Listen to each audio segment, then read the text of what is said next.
going to invite everyone to join me in putting our palms together. And then when I advance the slide, when you're ready, you can begin.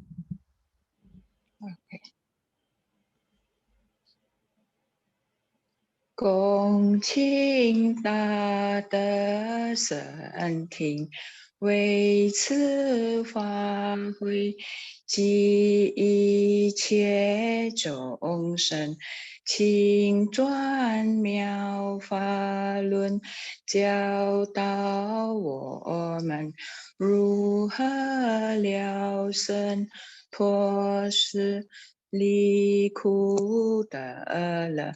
Will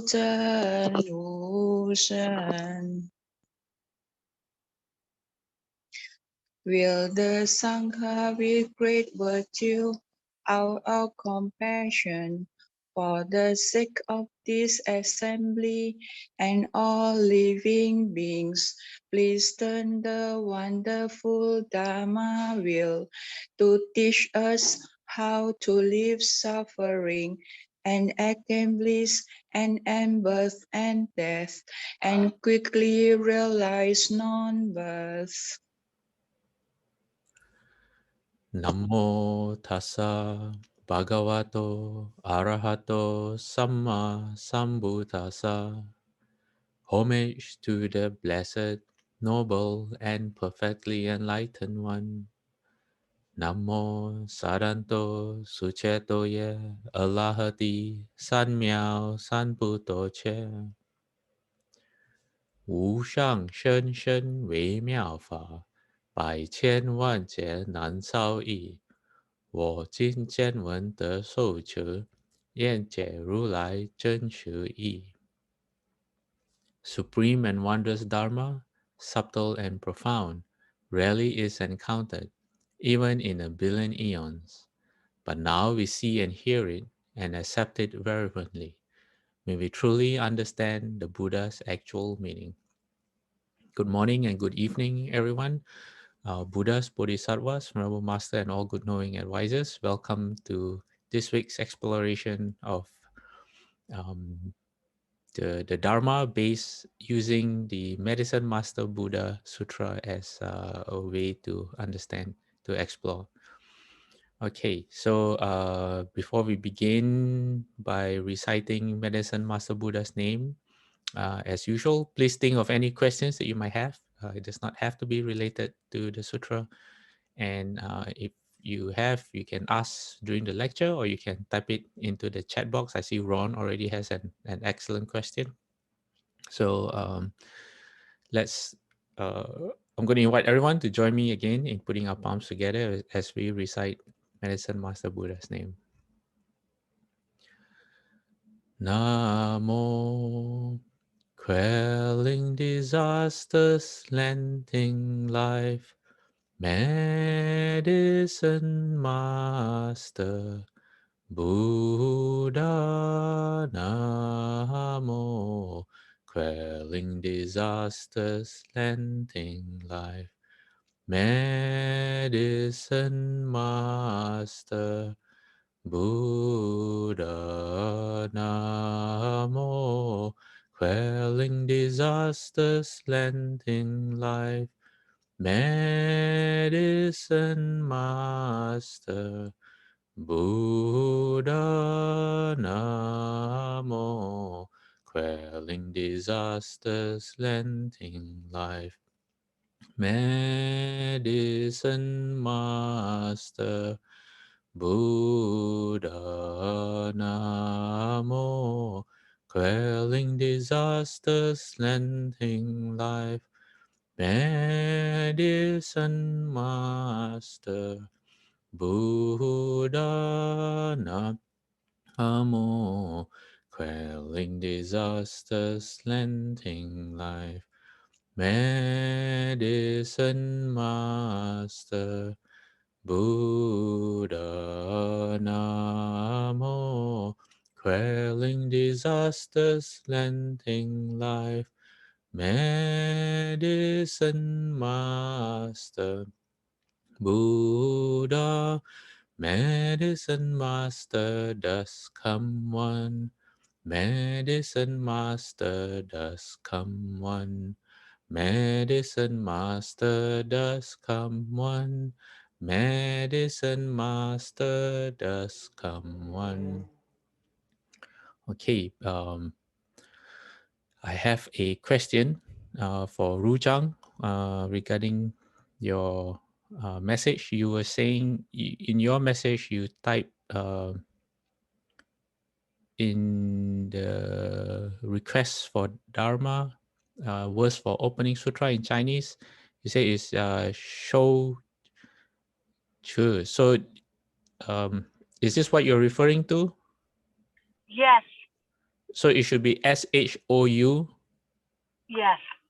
How about the pronunciation? Did I get it right? Is it pronounced the same? Yeah. 受持 so it's 我今天闻得受持 I think okay. you pronounce it right. It's just the pinyin is not correct. Okay. That one is like in 说持 what you have. Okay. All right. So let me correct that. Give me a moment because if I don't do it now, I'm going to forget. So let me see.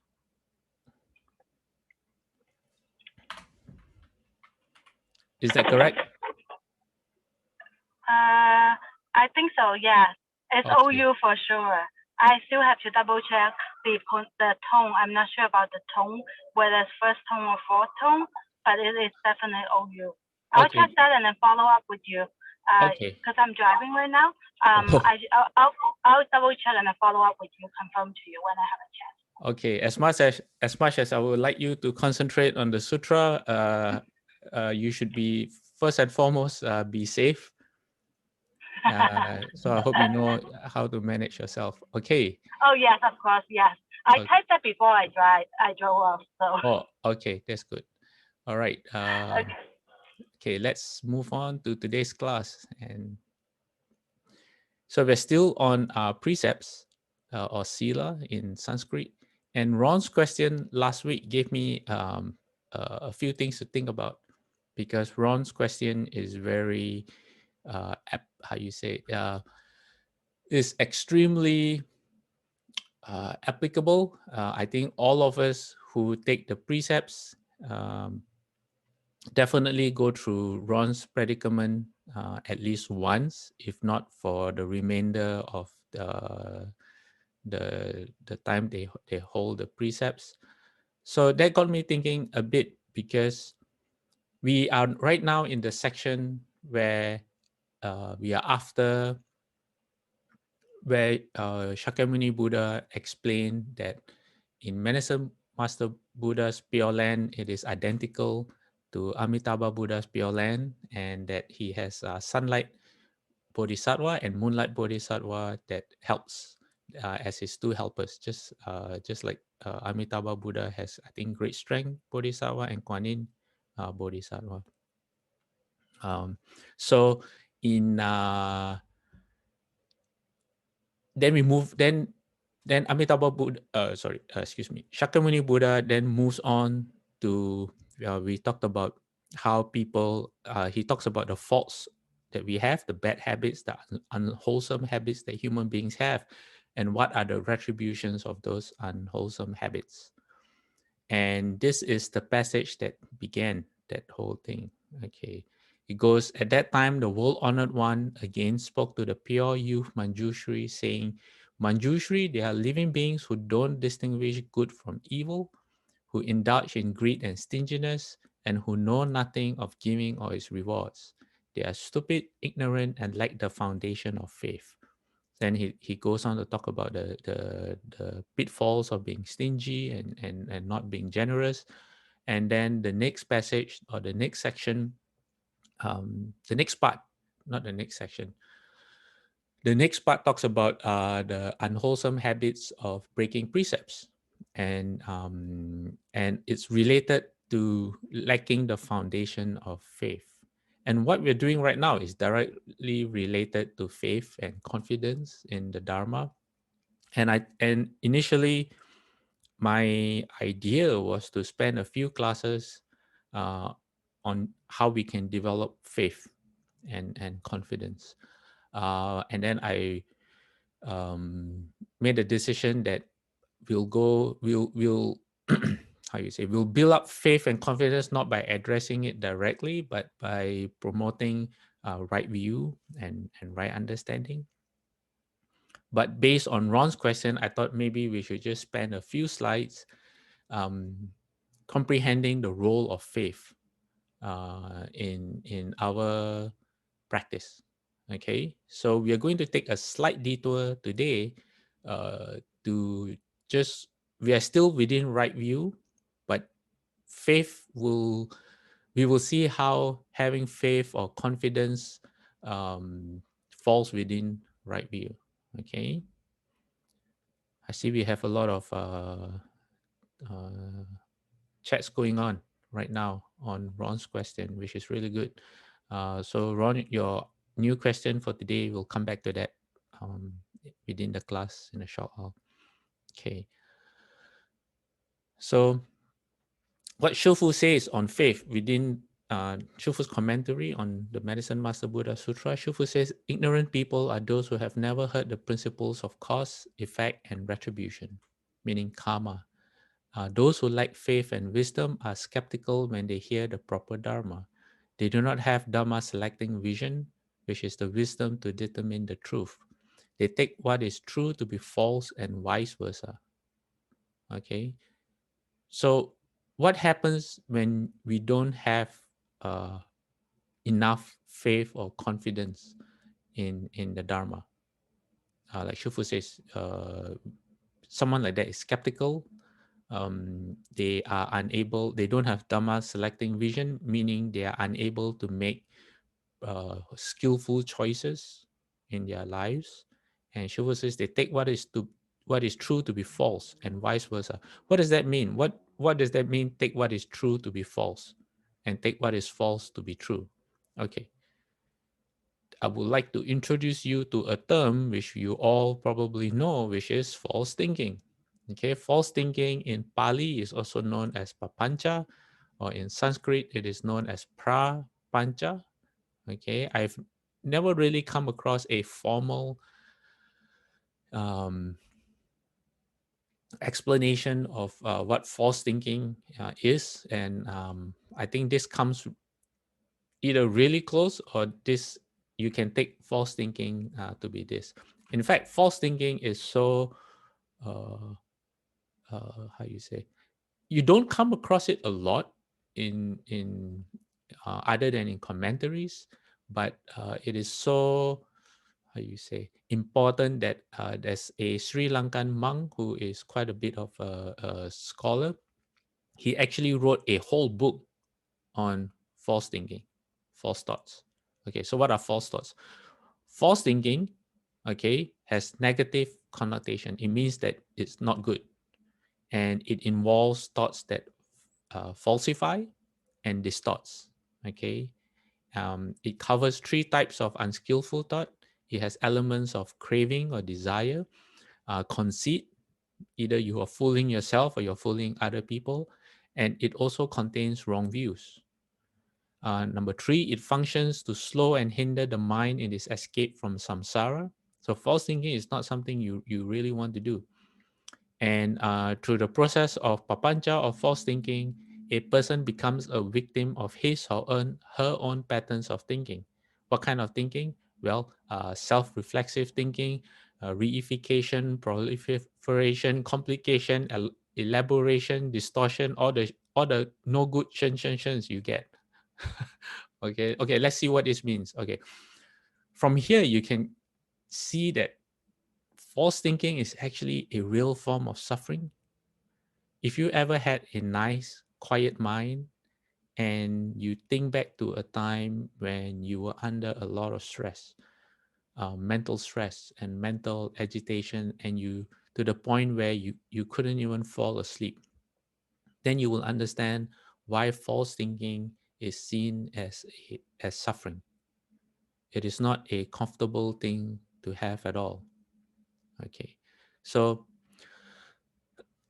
how do we reduce false thinking? The more we understand, then the less we false think. Okay, how does that work? Give me a few minutes and I'll come back to that.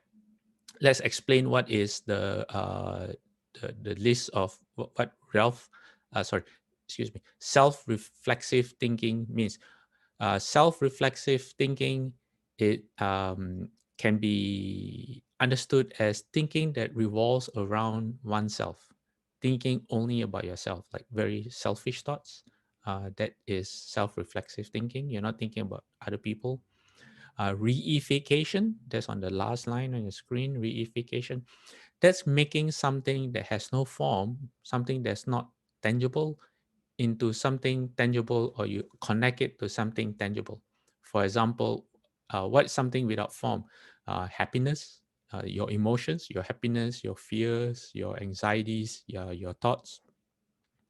And then we make it something real, either we by attaching to the emotion, and we allow that emotion to control us. That would be one example of allowing it to become real. Another way of allowing it to become real is the meanings that we attach to symbols. For example, one dictionary describes it as having a wedding ring as a symbol of your union, of marriage, and then that ring suddenly takes on a lot of importance compared to, say, an ordinary ring that's just worn because it looks nice. For example, that's reification.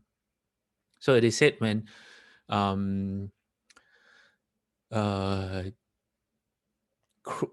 craving, thoughts of conceit, thoughts of wrong view, when they take control of the thought process, the mind grows wild, and then what it does is it creates a lot of delusive ideas.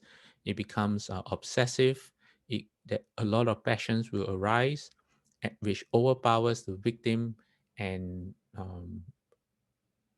results in choices that are usually unwholesome, because the root of the where this come from is ignorance, and uh, the unwholesome itself, because it comes through craving, conceit, and wrong views. So we end up fooling ourselves. Instead, we take refuge in our ignorance instead of taking refuge in the Dharma. So in terms of taking refuge, um, most of us here have taken refuge, but sometimes we don't really think what taking refuge means. Or after taking refuge, there is basically no difference in the way we live our lives. Um, in terms of, let me see, um, to me, taking refuge is best explained when I hear the stories of people who have left home. A lot of people who have left home, sometimes not all of them, but usually they have to go through some difficulties to overcome, and most of them in their stories, they always say that they surrender their how you say, their fate, their fate, fate. They surrender their fate to Shifu and to the Buddhas and the Bodhisattvas, and they say, "I'm your problem now." uh, I want to leave home. I've taken refuge with you. And so solve everything for me so I can leave home. Something like that. Okay, not as straightforward or disrespectful as how I just said it. But basically that's how they deal with whatever problems they might have. I definitely had the same thoughts when I wanted to leave home. In terms of getting the visa and a lot of other things, it seemed as if sometimes the odds are not in your favor. And that was my train of thought as well. I said, in my heart, I spoke to Shufu. I said, I'm your problem now. And please, if this is good for me, please help me make it possible. Yes.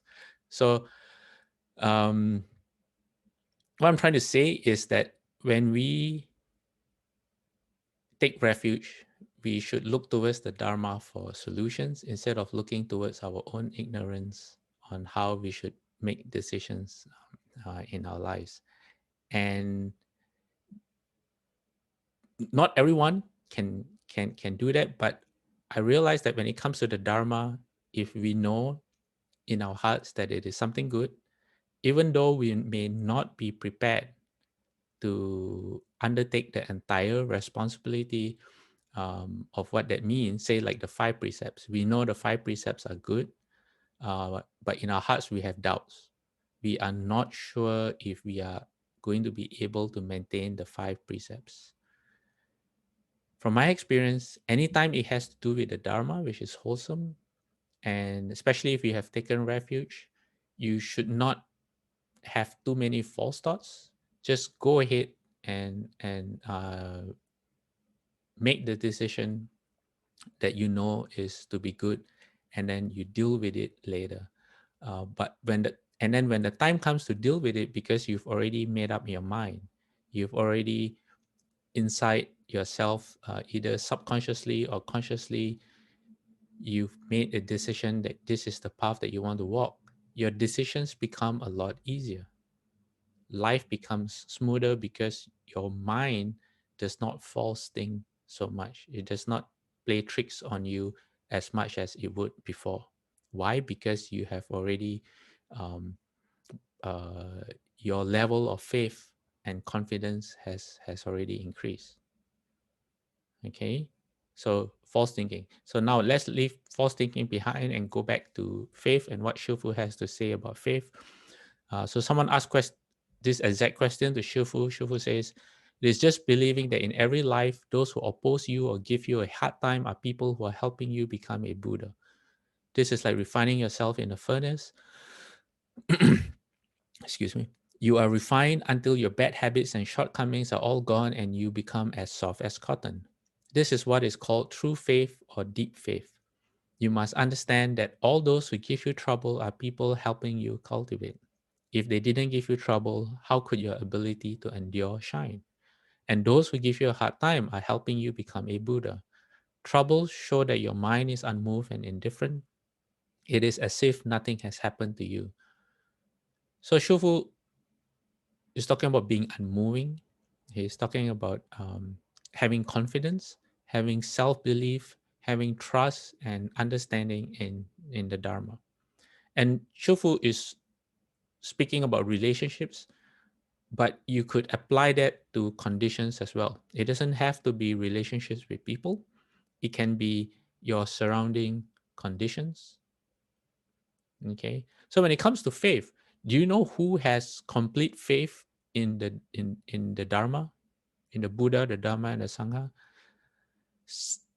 It is said that someone, once they have achieved the level of stream enter or the first stage of an arhat, you have complete confidence in the teachings. You will never backslide. You will never do something that goes against the Dharma. I think that's quite fair to say, because your faith is complete. You have your doubt is you. It's not that you don't have doubts, but your doubt is lessened to such an extent that you just have complete faith, and they can do that because they have the wisdom and the understanding to match that faith. It goes hand in hand. It's not blind faith. Yeah. And that also means you have complete faith in yourself. You have complete confidence in yourself as well, for you to undertake all the teachings that you understand, because it works both ways. It's not just a focus on the teachings, but it's also a understanding of what you are capable of. So it is said that once a person realizes that they have the Buddha nature, what is the Buddha nature? It means that you have the potential for Buddhahood. Once you realize that you can, you automatically make the Bodhi resolve, the Fa Puti sin. You will make that Bodhi resolve. What is the Bodhi resolve? The aspiration to achieve Buddhahood. And the moment you do that, you have entered the Bodhisattva path and you are now within the Mahayana. So now we consider ourselves like Mahayana Buddhists, but actually not really. We are wannabe Mahayana Buddhists. We are still learning, discovering ourselves and the Dharma. Our aspirations is to be in the Mahayana path, but officially until you have brought forth the Bodhi resolve, which is how you actually see within yourself, you believe 100% that you can be a Buddha. Then you are in the Mahayana. And from then onwards, you can generate the vigor, the effort, and the patience that's needed to undertake um, the Bodhisattva path. Yeah. So what happens when you can do that? Well, we can turn our conditions instead of allowing our conditions to influence us. So Shufu in on your screen says, trouble show that your mind is in the second last sentence. Shufu says, trouble shows that your mind is unmoved and indifferent. It is as if nothing has happened to you. What does that mean? Well, at CDTB and in most of our branch monasteries, before our morning and evening ceremonies, we recite the Shufu gave us a verse. He says, what is the verse? It says, freezing, we do not scheme, starving, we do not beg, dying of poverty, we ask for nothing, according with conditions, we do not change, not changing, we accord with conditions, we adhere firmly to our three great principles. Renounce, we renounce our lives to do the Buddha's work. We take the responsibility to mold our own destinies. We rectify our lives to fulfill the Sangha's role. Encountering specific matters, we understand the principles. Understanding the principles, we apply them in specific matters. We carry on the single path of the Petrarch's mind transmission. So every day, we recite that at least once, if not twice. And the passage that's really relevant here is according with conditions, we do not change. Not changing, we accord with conditions. Meaning, if we have enough faith, then we will not allow anything around us to change our path on our journey on the path. Okay. So what it is like when you have faith? Well, or how do you want to generate faith? It's a form of mental clarity and positive disposition towards the Buddha that's required for realization. Also, there's no false thinking. You have an intellectual understanding of the Dharma. There is a willingness or volition within you. You do it voluntarily. There's no one forcing you. Um, it combines emotional or devotional aspects. For example, when you look at the Buddha or Shufu, you feel a closeness to them. You feel that uh, that uh, in your heart, you know that they are your teachers, you know.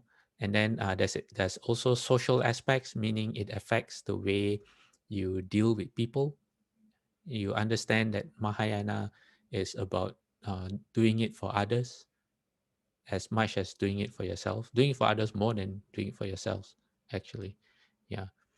So on your screen, second one, a sense of conviction about the path. So we spoke about this is complete confidence or trust in the teachings or developing that confidence. And also conversely about yourself.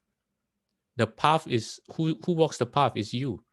So your confidence in the path comes from seeing your ability to, for example, hold the precepts. And if you tell yourself, I'm going to hold the precepts no matter what, and let's see what happens, then that's a lot of confidence in yourself, a lot of self-belief. That's conviction. It arises from study of Dharma, from understanding, from right view. Then number 4, aspiration and diligence that encourages one to develop the qualities of enlightenment. Where might you see this in yourself? Perhaps in the vows that you make, in the practices that you undertake, how much time and effort that you allocate to them. And then in number 5, faith generates bliss, which brings about serenity of mind and thought. So again, less false thinking, and then your mind is free to concentrate on things that are really important. So your mind is more serene. Yeah. And number six enables us to follow the Buddha's teachings until we realize it through our own wisdom. So in the beginning, like right now, we may not be able to, say, for example, see cause and effect in action. The Buddha talks about karma, cause and effect.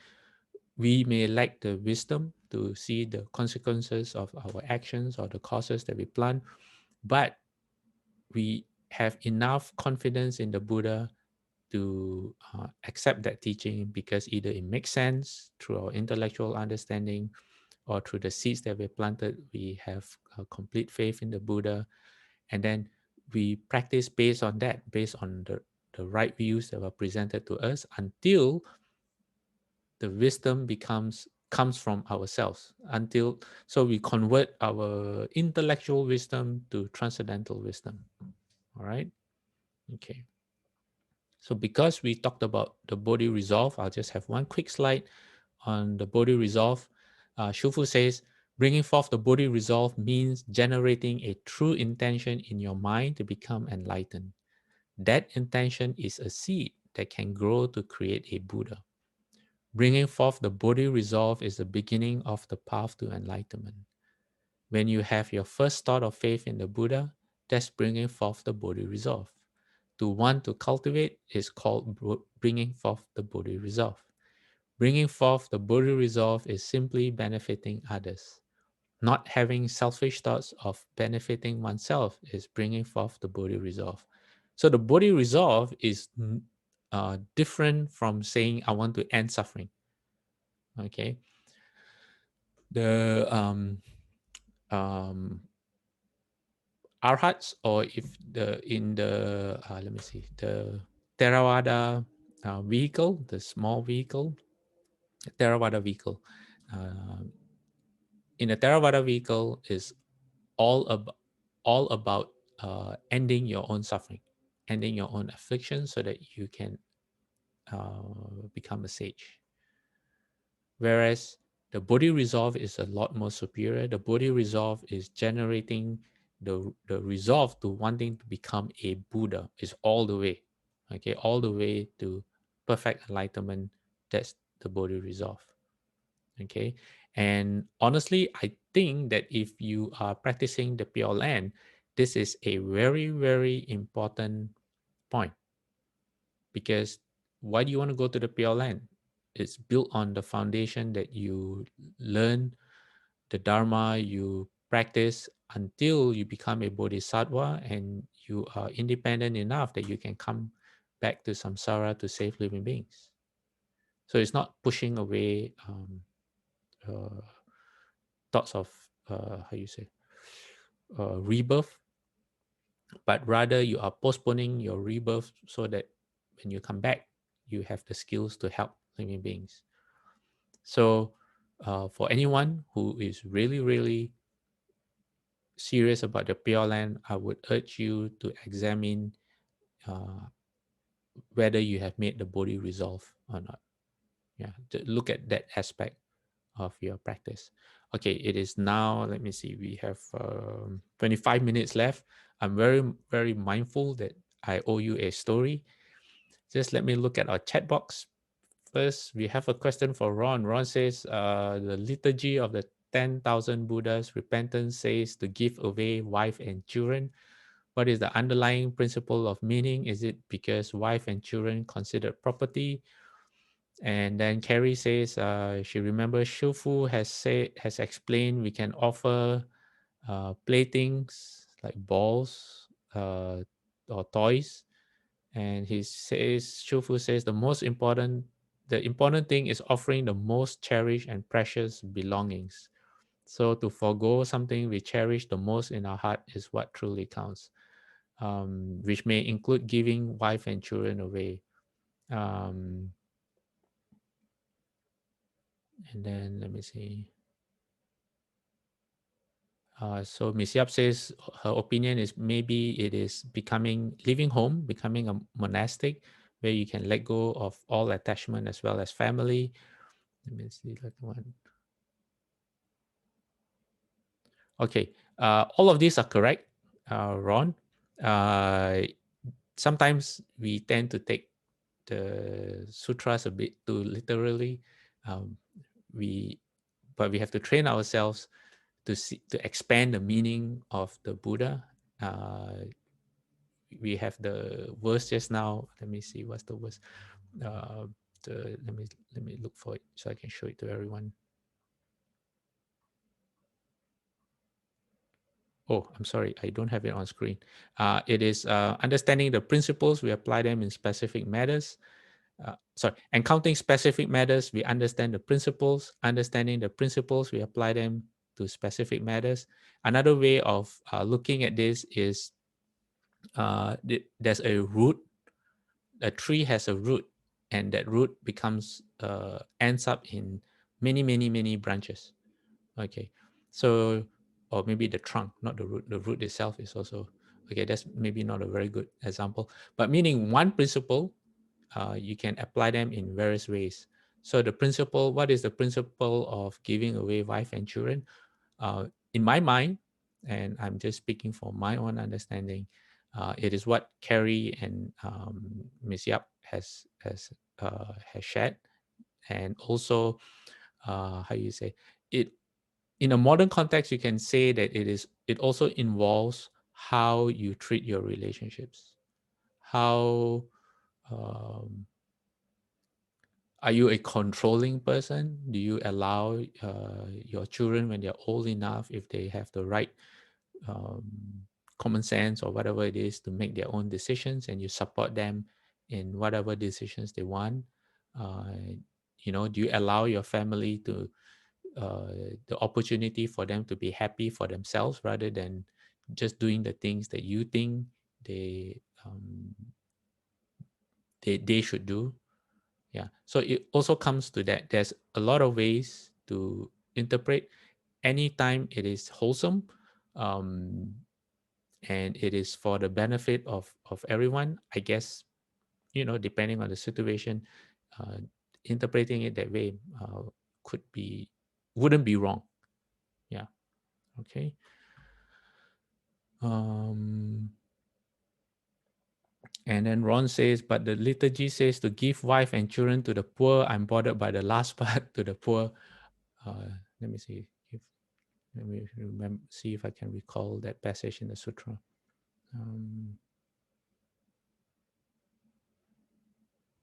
I might have to come back to you on that, Ron, to give wife and children to the poor. But again, I would say that it's about helping people. It's not about oppressing your family. I think someone who can do that, not literally give away, or although there are examples where in the sutras where it's been done before, but we always need the proper context and to be able to apply the sutra in our own situations, rather than say that how you say that the sutra says do this, therefore am I forced to do that? No, we can only meet the sutras where we are. What does that mean? It means that my understanding of a sutra and my ability to practice something, it will be very, very different from, say, someone like Kuan Yin Pusa.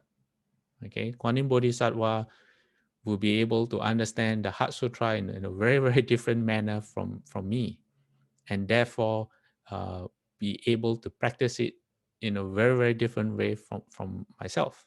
If she or he, if Kuan Yin Bodhisattva recites the Great Compassion Mantra compared to me, it's like a grain of sand in how many. I'm the grain of sand. She's the multiple grains of sand in, where every grain of sand has another Ganges river with how many grains of sand in it multiplied, right? So when you come across passages like that in a sutra, what happens is you have to apply yourself and think of how that would make sense to you. because what makes sense to someone else may not make sense to you, because that is not the life that you lead right now. It doesn't speak to your context. So sometimes certain principles may not speak to where you are, and you just move on, and you move on to something that you can practice. Sometimes you can understand it from your point of view, but only you can do that more or less by yourselves or by discussing it in a group, which is why I always ask people if they have questions.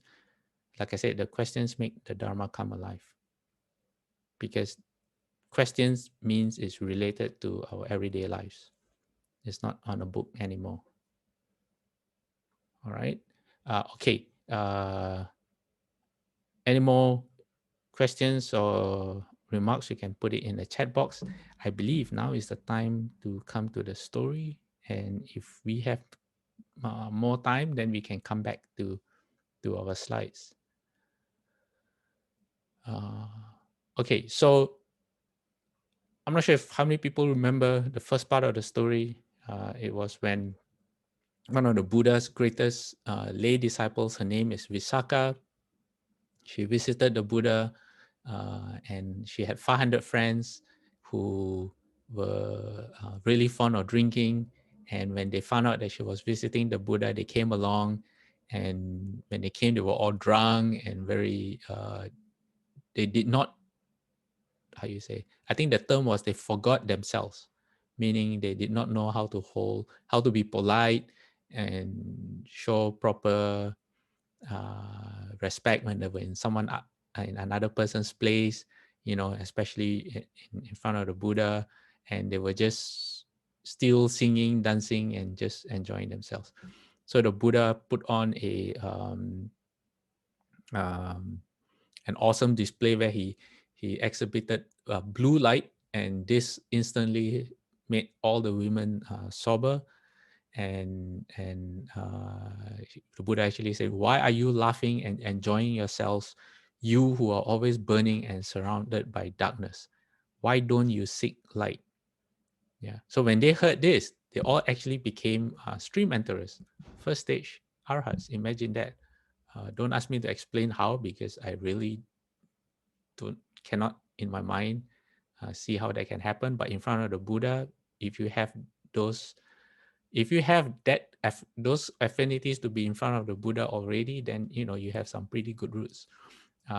So Visakha then saw this as a great opportunity to understand more about human beings and the Dharma, and she asked the Buddha, she says, how did this whole custom of drinking alcohol come about? Because it's not a good custom. It destroys a person's modesty and sense of shame. So the Buddha told a story. He said, long, long ago, he said, there was a hunter named Sura who went into the mountains, and in the remote jungle, he found this very special tree. And he said, this tree, the trunk grew to a height of a man, with his arms held over his head. That means it's taller than a man, if from your head and your arms up. And it says, at that point, the branches would spread out, forming a hollow about the size of a big water barrel. And these leaves would collect water. And because the tree trunk was hollow, the water would fill the tree trunk. And then this tree grew next to a plum tree, a sour plum tree, and another tree called a pepper vine. And when the fruits from these two trees were ripe, they will fall into the water, and how you say, yeah, they will fall into the water. And then he says that the Buddha says that, and then next to all these things happening, there was a patch of wild rice. And the parrots would pluck the heads of the rice and sit on the tree to eat. And some of the seeds would fall into the water as well. And then under the heat of the sun, the liquid in the hollow would ferment and become blood red, just like wine. Okay, it would become blood red. Okay, how would a tree like that look like? Well, I have no idea, but I found a photo. It could look like that on the screen, where the leaves, this I think it's called bromelate, where when the rain falls, it collects. Let me see if there's another picture I have. I found another one. Or maybe something like that, but not really, but that's the closest I can find. Okay, enough about pictures. Okay, so what? So this person found this funny looking tree. He's never seen this tree before. And then he realized that birds were coming there to drink. And then after they drank, they couldn't really fly, and some just fell to the ground. And at first, he thought it was poison. He thought that either the fruits or whatever it was in the tree that they were eating were poisonous. But he said that the birds, he found that the birds after a while would just wake up and fly away again. So there was no harm done to the birds. And not just to birds, but monkeys and other, he said, tree climbing animals would do the same thing. They would go into the tree and then come out drunk. And then, but after a while, they will recover and go on their way again. So he decided to investigate the tree himself. And then he saw the liquid, and then he drank the liquid, and then he became drunk. And when he became drunk, he had a very strong desire to eat meat. So what he did was, some of the creatures that were lying there, uh, as drunk as him, he started killing some of the creatures, the animals, and roasted them, and started eating and having a really good time. And as he was doing this, he remembered that nearby there was a hermit, and he quickly called the hermit over, introduced the alcohol and the meat to the hermit, and they both had a great party. Yeah. So they had such a good time that they realized that, oh, maybe they can make money out of this. So what they decided to do, they were pretty smart, was they decided to make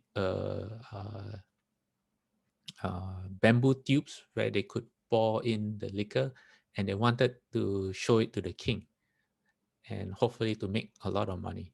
So they did. They went to town with the liquor. They offered it to the king, who took a few drinks and immediately became drunk himself. And after a few days, the king had finished all the alcohol, and the king asked them to bring more. And so they brought more to the king, and then they realized that, they couldn't, it's not very sustainable to keep on going back to the forest and bring it. So they decided to study how the alcohol was made, and they decided to, and from there they learned how to make it themselves. And because they learned how to make it themselves, soon uh, anyone in the city could have access to the alcohol, not just the king anymore. Yeah. So what happened was, when everyone started drinking the liquor, the alcohol, they forgot about doing their work, or they didn't want to do their work because they had more fun being drunk, and the city became poor. So they said that the city soon looked like a ghost town. So these two people, the hunter and Sura the hunter and the hermit, realized that, oh, they can't make much money from anyone anymore because everyone drank until they became poor. So they went to a different city instead, and they used the same tactic. They first went to the king. They offered the king the drink, and got payment from the king, and they started offering alcohol to everyone in the city. And because it's very addictive, sooner or later, just like the first city, everyone drank, and until they until they became poor because they neglected their work. Okay, let me see where we are in the story.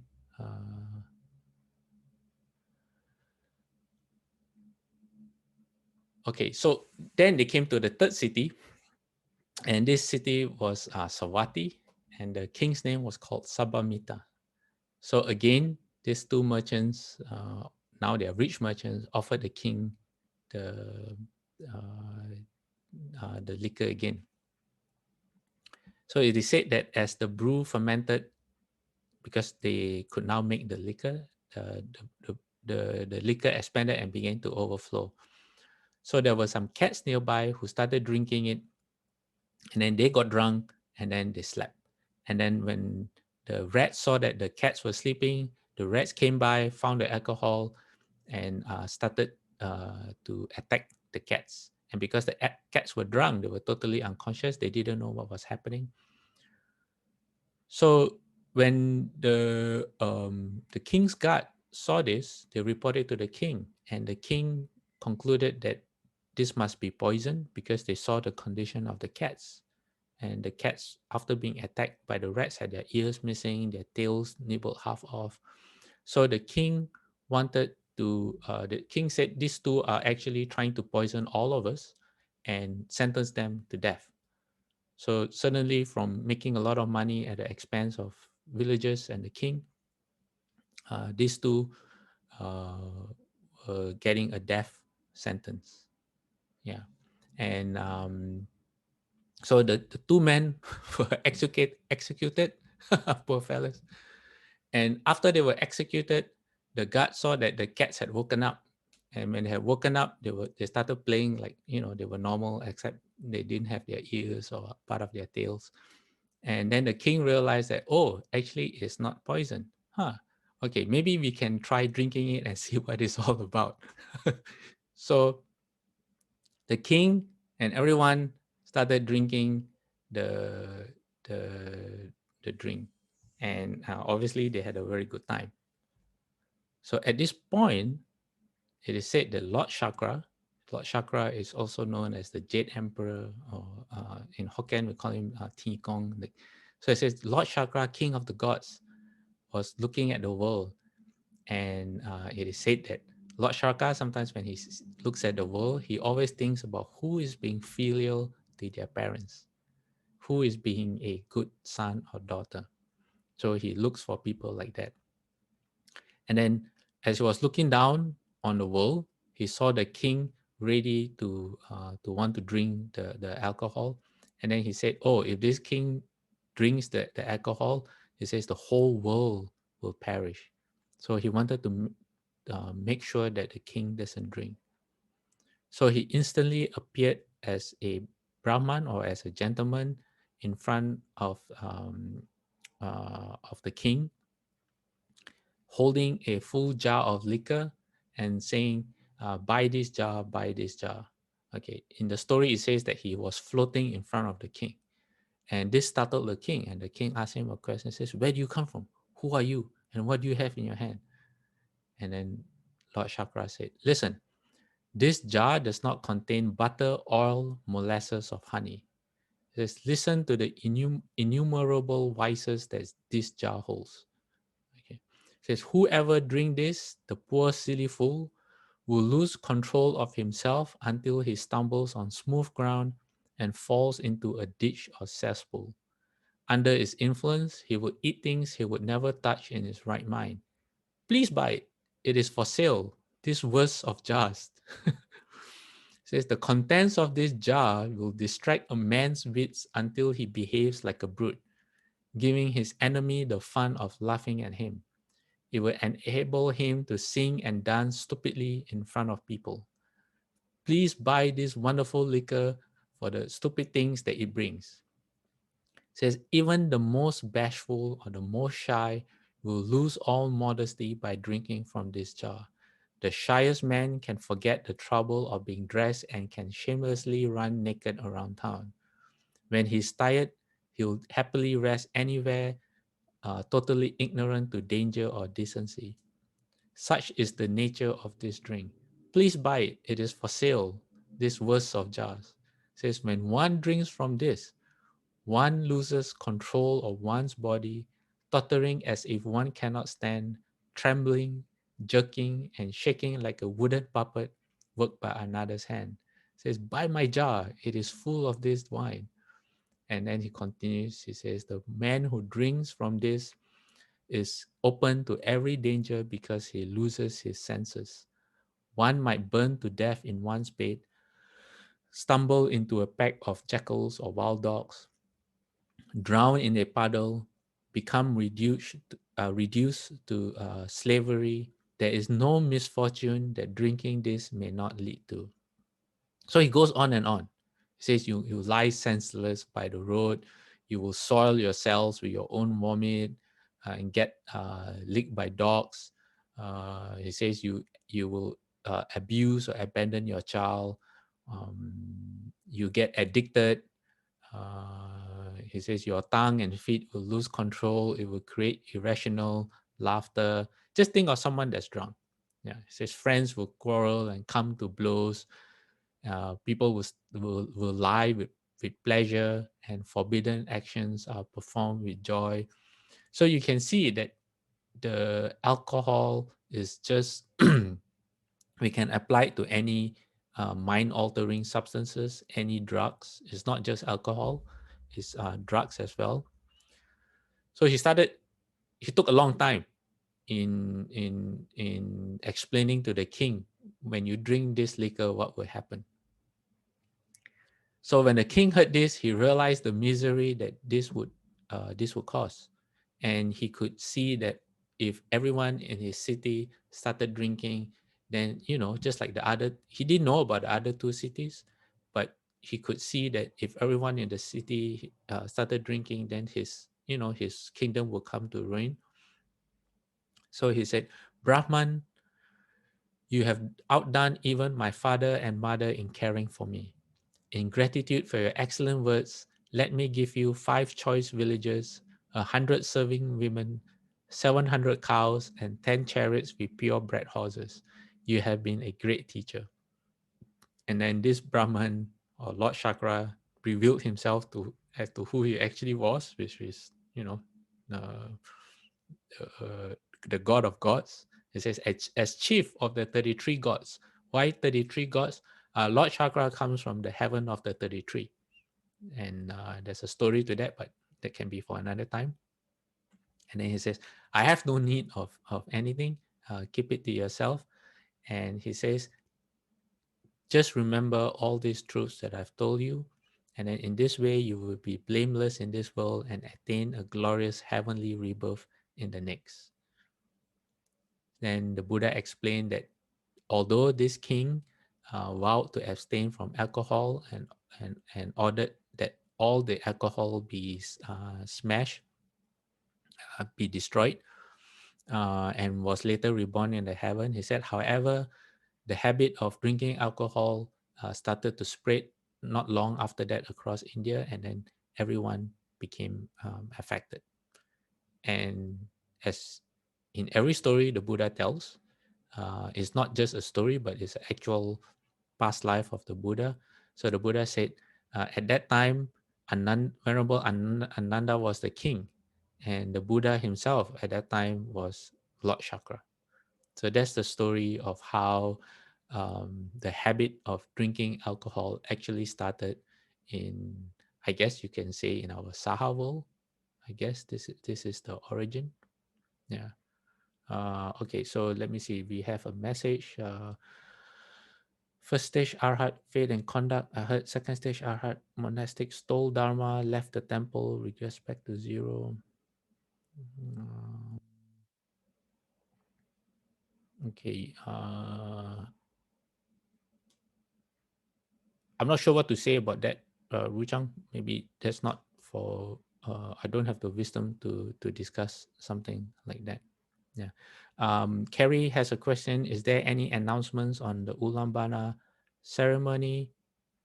No, to my knowledge, because if you're referring to Malaysia, I'm unaware of any Ulambana announcements for now.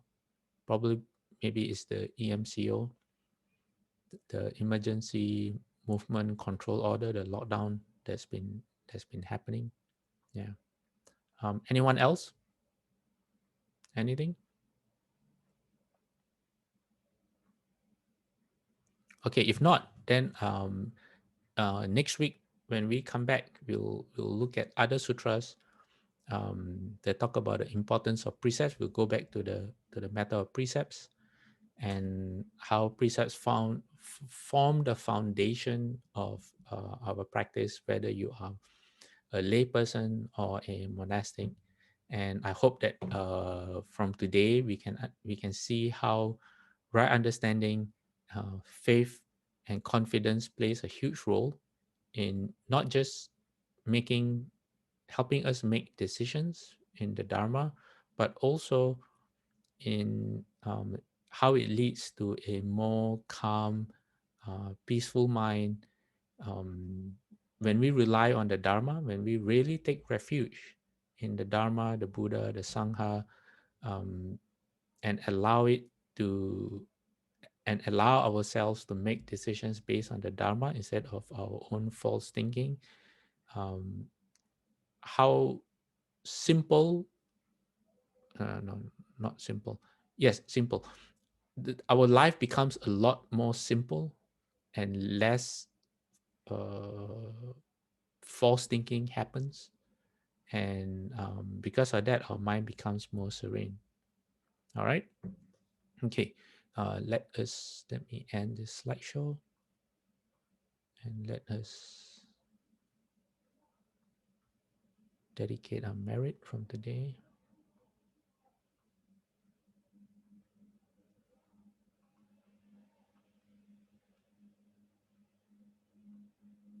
Okay, as usual, we put our palms together.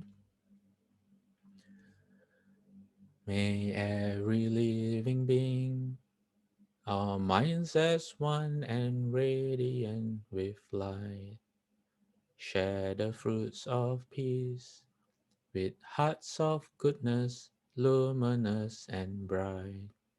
If people hear and see how hands and hearts can find in giving unity, may our minds awake to great compassion, wisdom, and to joy. May kindness find reward. May all who sorrow leave their grief and pain. May this boundless light dispel the darkness of their endless night. Because our hearts are one, this world of pain turns into paradise. May all become compassionate and wise. May all become compassionate and wise. Before we go, I just wanted to, Ru Chang sent me a message about a story that she heard from another monastic outside of the RBA, and she shared it with me. My advice is that, okay, first of all, Shufu said that when we lecture or when we share, we should always share, teach or share based on the sutras, and which means that everything that we say should ideally be able to be traced back to the Buddha's teachings. Why is this important? So that the other people who are listening can always go back to the source of the teachings and get it firsthand.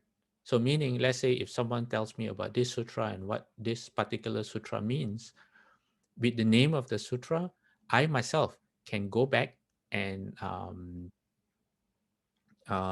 see what the Buddha actually said or how it was translated and make up my own mind or ask other people about how to interpret the Buddha's teachings. So in the case of this uh, thing that you have shared with us, Rujang, the Buddha actually said that when we listen to the Dharma, we should not, it's called the Four Great References. You can find it in the Mahaparinibbana Sutta online, the Four Great References. The Buddha gave us guidelines when we learn the sutra, either from a single monk, a very learned monk, a whole group of very learned monks, and they say this is what the Buddha means. He says that you should not blindly just accept, but go back to the source of the teachings and be able to um, compare what the Buddha said to what you just heard.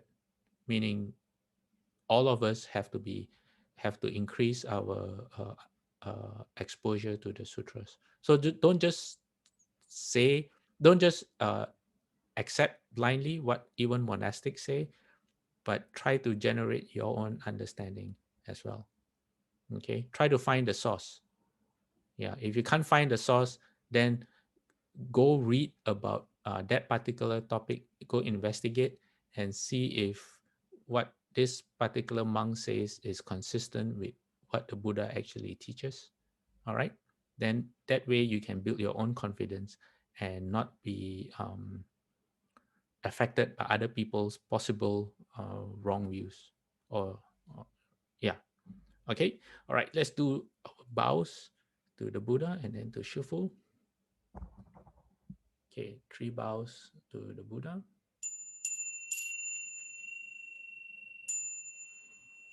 Second bow. Third bow. Half bow. Bowing respect to the Venerable Master.